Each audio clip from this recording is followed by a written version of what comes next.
Hey there guys, this is your host Richard. Ever wanted to know how the Avengers would fare against the Justice League? Not just that, the Avengers and the Leaguers joined forces to defeat a cataclysmic evil that managed to overpower Galactus. Do you want to know which member of the Justice League is worthy of the Mjolnir? In this marvelous long read, we'll be going through all the crazy events and we'll be uncovering the fate of two universes on the path of mutual destruction. So, without further ado, let's dive into the 4 issues of Justice League of America and Avengers, heading toward their doom. We begin on Polmachus, a world that revels in combat and bloodshed. Prince Archon readies himself for a hunt on the great day of the Empyrean, just before his ascension to the throne. As soon as he's about to go out, a commotion outside brings him to witness an ominous presence dawning on his land. An unnerving gaze fills their heads and demands only one answer from all. What is the secret? What is the truth? When it doesn't receive the answer it's looking for, it leaves, and in its wake comes the death of the entire universe. Now we move to another universe. The world is Quad. Ultraman and the rest of their crime syndicate wreak havoc on a fine afternoon when they're greeted by the same ominous presence in the sky. It asks the same question: what is the secret? What is the truth? Yet again, on finding no answer, the universe finds itself destroyed. And now we move to the universe we all know. Within this universe, the Grandmaster, one of the oldest beings in the cosmos, watches a planet form when suddenly he's interrupted by the Universe Killer, who reveals its presence. He blocks out its voice from his head and discovers a probe. Quite surprisingly, the probe's mist pauses and takes form, which of course perplexes the Grandmaster. It says, "I am Krona. I seek the ultimate truth, and I will not be denied." A month later, in another universe, the Justice League defeats an enemy who appeared without warning, but immediately after that, they're confronted by Hal Jordan's manifestation, who was bound to be the one called the Spectre, a supernatural being of near unlimited might. Speaking of Spectre, he's basically a demon named Astar who changed his ways and received a divine path from God. Since then, he's needed a human host to judge the transgressions of humanity and other beings, determining suitable punishments. Hal Jordan became a host after he wreaked havoc as Parallax. Coming back to our story, Spectre tells the Justice League that the being they're facing is an alien to their plane of existence and takes the defeated enemy with him, thus ending the battle. Another universe, New York City. The Avengers are fighting the Star Conqueror,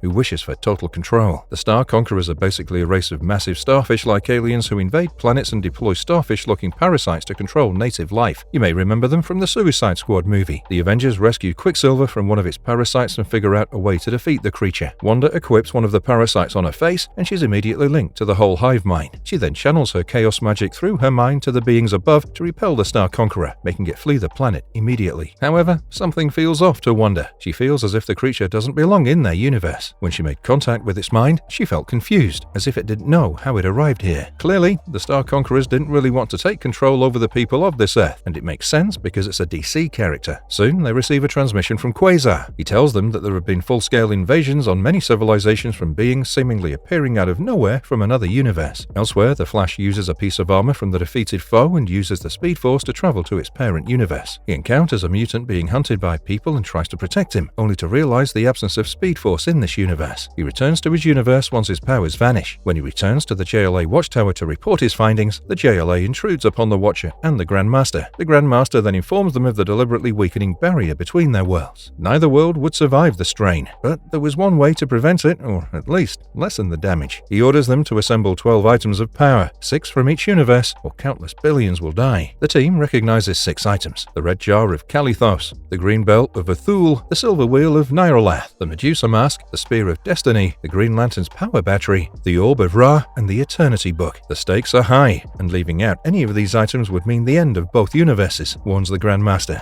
and vanishes without an explanation or a trace. The Flash then uses his Speed Force to transport them into the other universe. At the Avengers Mansion, the Earth's mightiest receives a warning about their newly created dimensional system. It's the Justice League who arrive in this universe on the moon. The JLA split up once they reached Earth to search for the artifacts. On an island in the seas of Okhotsk, the JLA fights various monsters and finds the ultimate Nullifier, only to be snatched away by Hawkeye's arrow. The arrow makes its way back to him, but gets intercepted by Wonder Woman, and just then, Iron Man's signature modulator transports the JLA back to their world on the same island. Superman confirms their arrival at their homeworld and states they can feel there are 5 more items of power in their world. Meanwhile, in their homeworld, the Avengers are confronted by Metron, who shows them the 12 items of power, 6 from their world: the Soul Gems, the Casket of Ancient Winters, the Evil Eye, the Cosmic Cube, and the Wand of Watu. Watoomb. Metron makes his exit, and the Avengers adjust the modulator to travel to the other side. Unbeknownst to them, they're being eavesdropped by Atom, whose shrinking abilities make spying easier than effortless. Across realities, in Metropolis, the Avengers arrive, defeat a band of crooks, and turn them to the police. While looking around, they find evidence of various JLA members being honored and a museum dedicated to a super speedster. After seeing the sights, Captain America is convinced the JLA demands public adoration instead of protecting the freedoms of its land and people. The JLA arrives, and soon enough, a fight ensues, but not before Superman calls the Avengers dangerous loose cannons and demands that they surrender. Captain America downright refuses the request and calls them fascist warlords. Thor summons storm clouds and deals a lightning-charged Mjolnir blow to Superman to start the fight. Somewhere in the universe, the Grandmaster and Metron discuss the impending doom of both universes. The heroes of both worlds are just small pawns in the grand game they're playing, a game devised by the Grandmaster. Yep, this whole thing had been orchestrated by the Grandmaster. I'm pretty sure you know exactly who he is,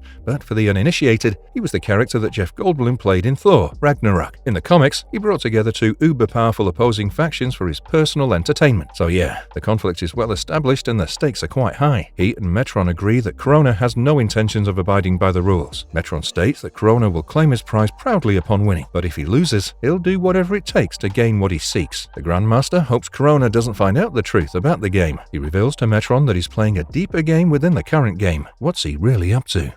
A petty game with high stakes. Prologue, the recent past. Krona reveals his past to the Grandmaster. You see, upon being condemned by fellow scientists for his thirst for seeking the truth, he was sentenced to be reduced to disembodied energy. In this state, Krona circled harmlessly throughout the universe, and he was destined to do this forever, until the end of time, and then some more. The Grandmaster is shocked to know Krona has destroyed many universes to further his quest, and that he'd do the same again, relentlessly and without remorse. He modestly admits he's not the most knowledgeable about Krona's query, but entices him into a game by talking about the being who's lived through the Big Bang and who knows what came before, aka Galactus. You have to understand that conducting games of skill was in the Grandmaster's nature, so he offers Krona to play a game to save his universe, a game to decide matters, a game which satisfies Krona's hunger for knowledge and the Grandmaster's love for games of skill. Metropolis. The battle rages between the intruding Avengers and the JLA. The two superhero teams face each other, cautious, experienced, and determined. Wanda harnesses her chaos magic, only to find out that it's wildly different in this world.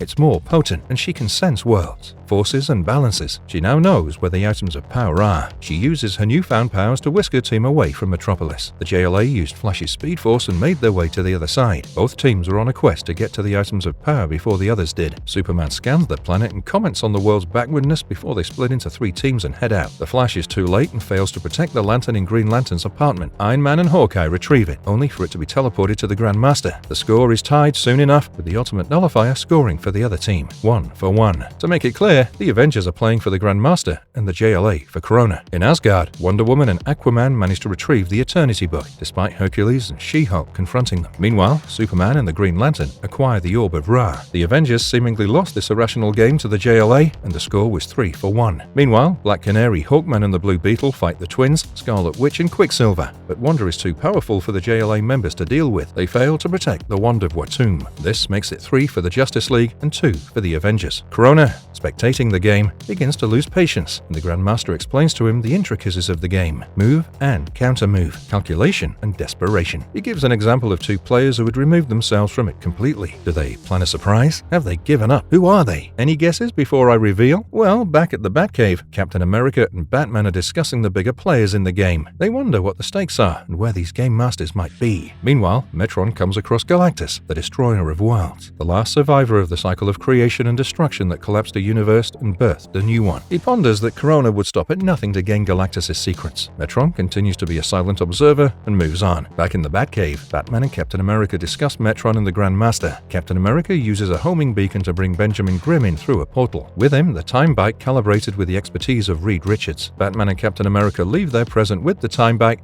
but not before Ben leaves to finish work on the other side. The Himalayas and simultaneously the JLA Watchtower. Wanda and Zatanna, respectively, in their locations, focus their powers to guide their teams. Both teams prepare to set out on their quest for the remaining items of power. While at Happy Harbor, Rhode Island, Thor, Vision, Red Tornado, and Firestorm fight it out. The JLA members emerge victorious with the Bell, Wheel, and Jar. This makes it 4 for the Justice League and 2 for the Avengers. The Avengers were trying hard, but somehow still falling short. In Wakanda, the Wasp and the Black Panther defeat the Martian Manhunter and Plastic Man to score Medusa's mask. Now it's 4 for 3. Meanwhile, in the remains of a dead universe, universe. Captain America and Batman discover the aftermath of Krona's wrath and detect Metron's past presence. They find a trail and proceed onward. Their plan to find the game makers is working out. In Kansas, Iron Man and Hawkeye acquire the Cosmic Cube after taking care of Steel and Green Arrow. 4 for 4, finally an even score. At Paradise Island, Quicksilver and the Flash race toward the Evil Eye, and the Flash wins the race. Once again, the Leaguers take the lead, and it becomes 5 for 4. On the blue of the moon, Iron Man crashes the party as he blasts away Wonder Woman and the Green Lantern. Photon and Quasar recover the Spear of Destiny, 5 for 5. Meanwhile, Batman and Captain America make it to the Grandmaster's home base. They're surprised to see Atom, who had hitched a ride on Metron's chair and made his way here. On the other side, Krona and the Grandmaster reiterate their stakes. If Krona wins, he'll be taken to Galactus, and he can force his way on him if he doesn't get what he wants from him, even if it destroys the universe in the process. The Grandmaster, upon winning, wants Krona to leave his universe undamaged. Krona makes a slight change. He requests the swapping of champions. If the Avengers win, they lose their universe. If JLA wins, they lose theirs. The Grandmaster reluctantly agrees to the conditions. He knows going against Krona would be unwise since he could easily force him into seeking what he needs. This way, the game still goes on. On Apocalypse, Darkseid discards the Infinity Gauntlet as he's told the Soul Gems don't have any power outside their universe. Members of JLA and Avengers both arrive and sprint for the falling Gauntlet before Darkseid's Omega Beams banish them to the Savage Land, 6 to 5. The Avengers and JLA recover from the teleportation and see the Cosmic Cube floating in arm's reach. They immediately fight for it, engaging all in, with Superman blocking Thor's hammer and incapacitating him. Carol Danvers drains the Green Lantern's power, but amidst the fighting, with Aquaman's Sea Monster and Black Panther's kicks, he manages to grab a hold of the Cosmic Cube with his ring power. Warbird snatches the cube, who loses it then to Flash, who loses it to Quicksilver. The score is even, until a wildcard entry by Captain America, who dislodges his shield and the Cosmic Cube from Quicksilver's hands, and Batman grabs it. The Grandmaster warns Batman not to use the cube and turns to Krona, telling him he lost the game 7-5. An enraged Krona attacks the Grandmaster with a powerful blast from his hand, then grabs him and burns his face with his eye beams. He sees the name Galactus in the Grandmaster's mind. He shouts the name, only for Galactus to appear out of thin air. Galactus is outraged by being summoned this way, and when Krona tries to threaten him for his quest, they break into a fight. Krona attacks Galactus while simultaneously blocking the hero's attacks on him. He grabs Galactus by the neck and is ready to tear him apart if need be. Vision and the Martian Manhunter realize Krona's energy barrier blocks everything, even intangible forms. The heroes are left helpless in the fight of the gods. The Grandmaster, very close to death, reveals the true purpose of the items of power. It was a feint. Krona was a fool, for the pieces moved right under his nose without him realizing anything. Tapping into the items, the Grandmaster unleashes their power and everything changes.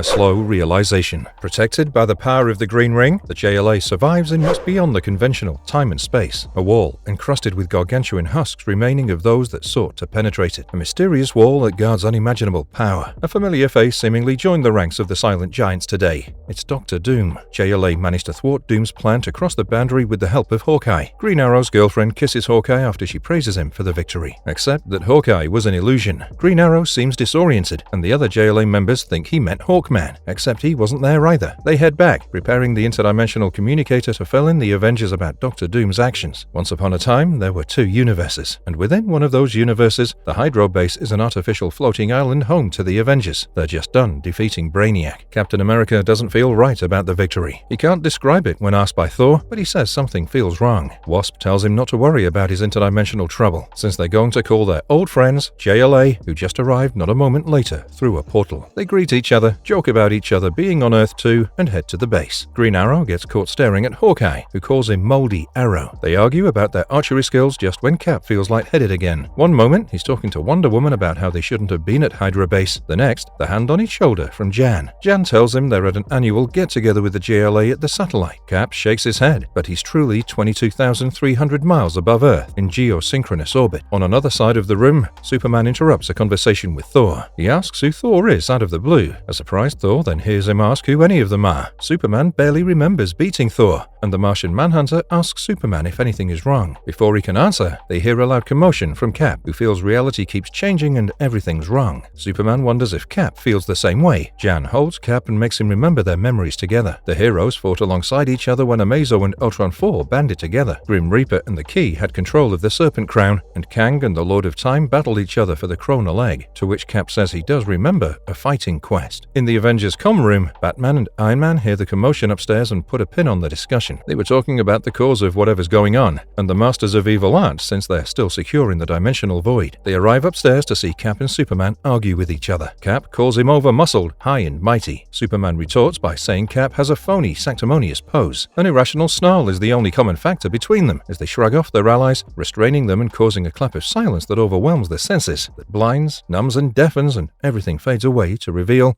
a frozen hellscape. Vision emerges from a pile of debris and snow amongst the ruins of a building, lost and confused. He takes to the sky, reorients himself, and finds Aquaman, whose first instinct is to punch through Vision's face. They realize their memories are clouded and band together to search for their allies. Aquaman glances at the Daily Globe sphere and realizes they're in Metropolis, or at least what's left of it. Vision detects a threat and protects Aquaman. The danger is a ragtag group of villains hunting heroes, or for worse, what remains of them. The Master has said heroes must die, but we don't yet know who this Master is. They're outnumbered and barely manage to survive when the villains get hit by the Mjolnir and Cap's shield. They must live to find this Master. Thanks to Thor, Cap, Iron Man, Wonder Woman and the Green Lantern, they do. After the fight, Vision has a moment of clarity where he wonders if they're stuck in Metropolis. Must that mean the rest could be? On the Avengers Earth, earthquakes and fires keep what remains of the heroes busy. Batman and the Flash rush people to safety, while Superman and the rest move obstacles out of the way. While Superman casually carries a large water tank, he thinks about the surroundings. The air pressure is strange. The sunlight feels greasy and acidic,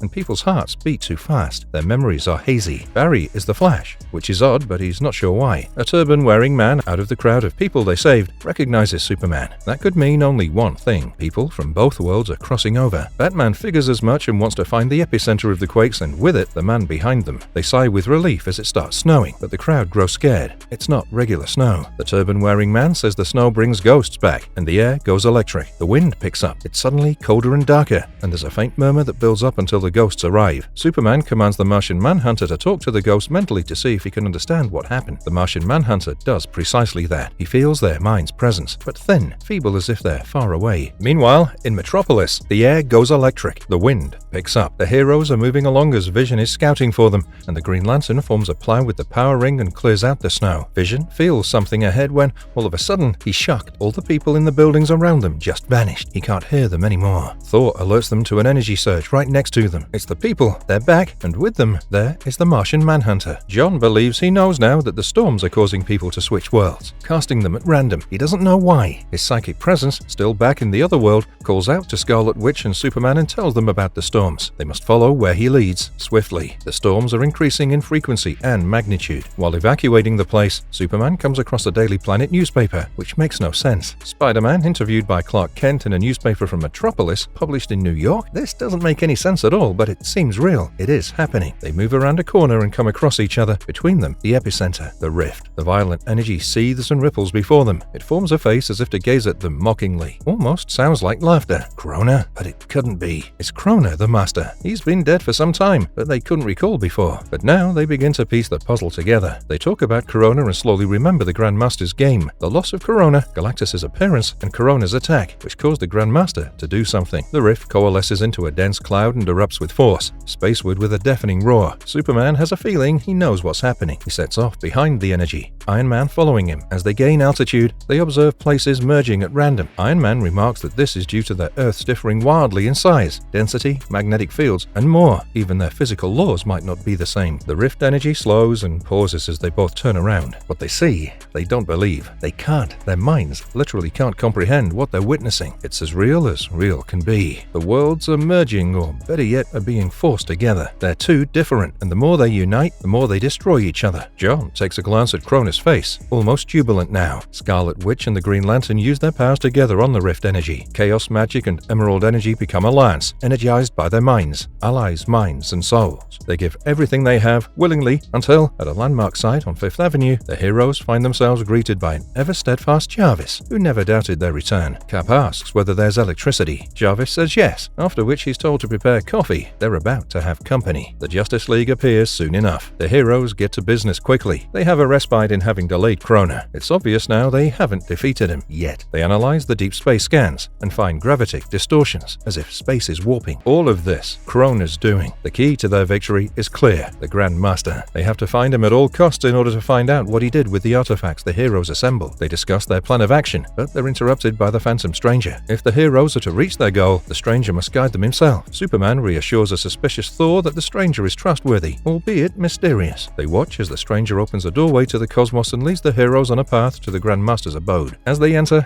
their senses, biological and artificial, go haywire, and reality seems to change around them as they move. They soon come across a heavily weakened Grandmaster. He's not dead, at least not yet. In a feeble voice, he starts speaking. He tells them he didn't expect this of Krona, leaving him for dead, fighting Galactus, and that he had no option but to use the 12 items of power to bind the two universes together. The important part is that he trapped Krona at the juncture point between the two. Universes are fundamentally incompatible, and so is their nature, and Krona wouldn't destroy them both if his fate was tied with them. In his final moments, the Grandmaster raises a finger with much effort and fills the heroes' minds with a cascade of events, images and sounds. In mere moments, they witness years' worth of glory, tragedy, pain, and triumph. They see loss, failure, heartbreak, horror, and in the end, death, betrayal, madness. Hope and love are little comfort. The heroes know what must be done. They decide. They fight to live another day. But they were being watched, unbeknownst to them.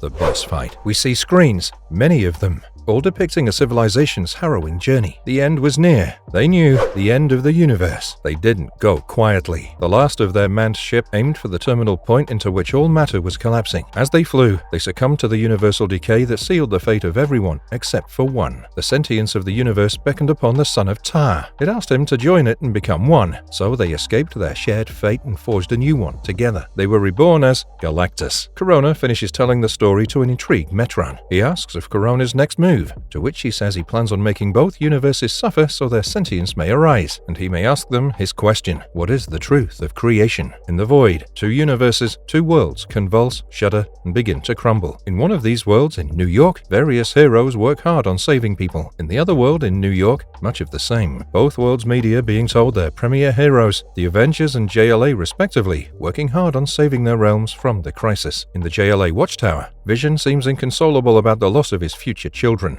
that he was made to see, know of, with the Grandmaster's power. Wanda finally manages to calm him down by telling him they must do what they do. It might be the only way. The heroes discuss their plan of action, and Superman proposes that Captain America lead both teams as one. Cap isn't too sure of himself but gets reassurance from Superman, and they all agree on it. Later, they get to build a transport ship big enough for all of them. It turned out to be a good exercise in bonding for the heroes of both worlds. While resting and waiting for the dimensional harmonics to be optimal for transfer, the Flash and the Green Lantern talk about what they saw, their successes. Ant-Man and the Wasp have a moment together, Wanda and Vision as well, only they need not open their mouths to say it. Aquaman listens to Thor's speech about their noble fire, a fine assemblage for a dire purpose, the finest both worlds have to offer. Superman and Cap meet, and Superman apologizes for his harsh behavior previously. They both agree on their worry about humanity and freedom of choice and that their efforts may never be enough for it all. Cap gives his vibranium shield to Superman as a gesture of respect, and to help him bear the grunt of Krona's attacks, as strong as Superman might be. They both hope they're ready for what's coming. They'll know soon enough. Thor inserts his Mjolnir into a receptacle built to draw its power, and it feeds into a treadmill with all of its full might. The Flash uses the treadmill to convert speed into a vibrational wave that ships the temporo-dimensional locus, says Iron Man to Thor and others. He says it wouldn't have worked back home. Vision makes calculations with his computer mind and orders Aquaman and Scarlet Witch to move the ship at the right moment, and in an instant, the Atlantean ship surges as reality shifts, changes, and they come upon Krona's stronghold, built from the remains of Galactus. Krona speaks to himself and enthralls so-called weaker-minded denizens of both universes to keep the heroes busy. He'll reserve most of his power for his true goal. The worlds are in his grip, along with all they hold dear. Shock troops of Apocalypse chant Krona's name when they're blasted away by lightning, and before dying, they hear in a unified voice, "Avengers, assemble!" and Justice League,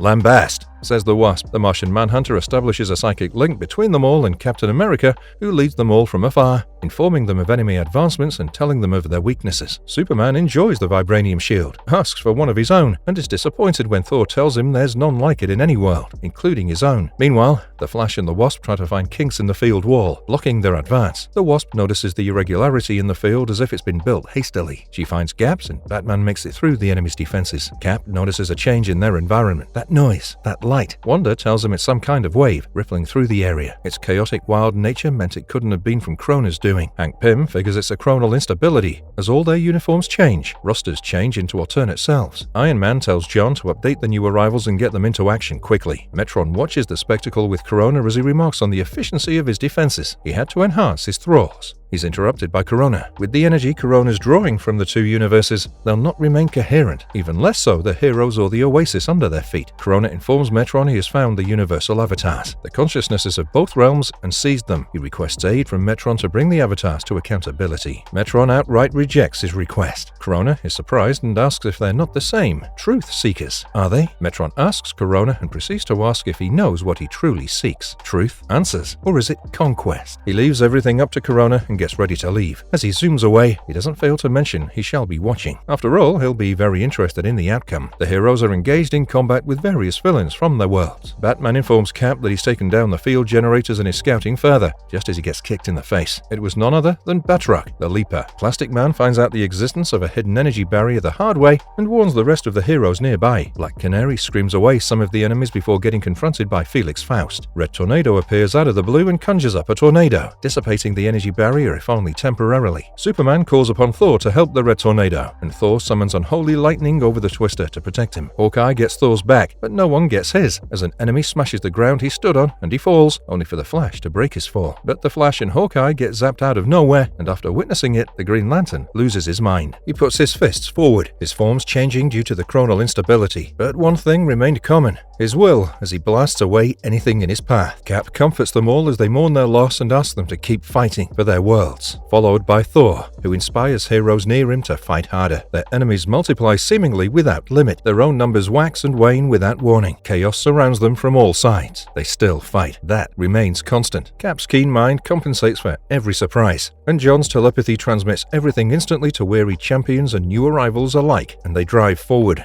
until they lose the mind link and John to the chronal chaos. Cap readies himself to get out there, but is faced with Prometheus, who just uploaded Batman's moveset. He assures Cap that would be more than enough to defeat him. Beyond enemy lines, Batman finally defeats Batroc, only to face more enthralled villains. He's saved by Black Panther and 5 others who even out the odds. Krona begins to see what Metron might have been hinting at. He realizes the truth isn't enough. He laughs a peal of manic laughter as he prepares himself to make them pay for denying him his goal. His answers: the Citadel moves. The heroes are still advancing. Superman's surprised as Cap's shield vanishes, and Thor turns around and fails to recognize this version of Superman in a black and white suit. The shield returns to Cap just in time for him to use it and deal the death blow to his adversary. And it goes on. The heroes smash guard towers and turrets. Every small victory pushes them an inch toward their goal. Blood and sweat were paid and accounted for. For a moment, there might be hope. The heroes come upon a stellar sight. 2 avatars of their universes, intertwined, but captive, held by Krona, physically and figuratively. He holds them accountable for all they've denied him. He shall tear them apart and seek his truth. He is Krona. He doesn't seek anymore. He takes. They're almost out of time. Iron Man and the Green Lantern use their repulsors and power ring and try their best to mow down the foes in their path. The Citadel is crumbling. Atuma, a barbarian warlord of the ocean, appears out in the open and commands other thralls to march forward, but they're all put to sleep by Aquaman with his command over ocean life, except for Namor, who resists by being only half Atlantean. Aquaman apologizes to Namor, and they move on to fight other foes. Wonder Woman commands the Leaguers and Avengers alike to push forward while she holds the rest of the foes back. She-Hulk joins the fray with her. Superman gets hit by Radioactive Man, who changes his frequency to match kryptonite radiation, and Solar, who uses red sun radiation, further weakening Superman. Vision, seemingly on the verge of death, witnesses the act and transfers his remaining solar energy to revive Superman. Superman wakes up with enhanced vigor and strength and makes short work of the villains in front of him. He heads for the force field, only to realize he still needs more power to break through. Thor, surrounded by enemies, makes his final stand and sends Mjolnir to Superman. Superman feels the power of the hammer in his right hand, Cap's shield still in his left hand. He uses the momentum of the hammer and destroys the field to let the heroes through. Just as they make it, they're all blasted away by Krona. His voice has a rasp of triumph over it. He tells the heroes how helpless they truly are. He used a fraction of his power to hold them back. There are none left left to oppose his will. He smiles,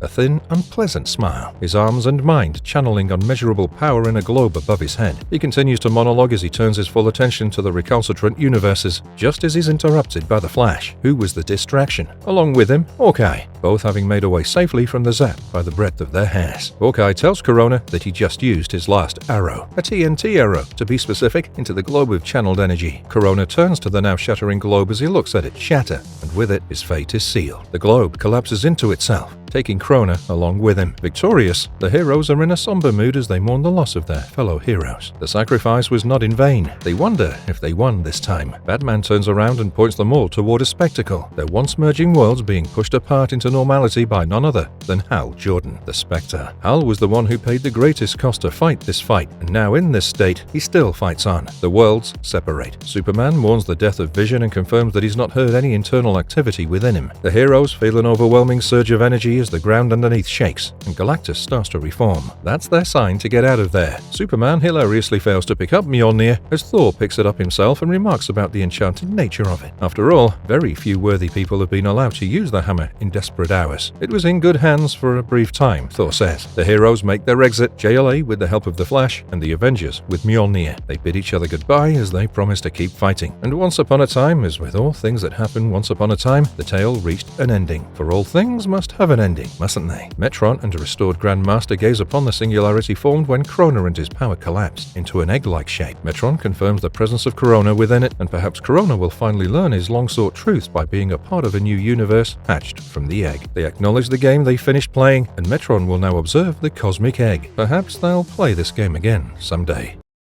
Marvelous review. JLA Avengers is a very engaging miniseries with a central villain in both universes. The way Heroes universes had a role to play in the narrative, along with various villains in the fray. It fulfilled the crossover dream of your favorite Justice League and Avengers characters facing off against each other and maybe, sometimes, coming together against evil. An underrated subplot is the interpersonal relationships between the heroes, and the series portrays them in an excellent light. The grand scale of the fights is very evident, where even dangerous villains like Darkseid feel puny compared to Krona. The comic, written in a commentary style, was very cool and created ample opportunity for the plot to drive forward while also keeping pace with the urgency of each event. The series must have been very difficult to write, given the creative differences that have previously stalled such crossovers. It's worth noting that there's potential worth investing in future crossovers. We hope to review more such crossovers.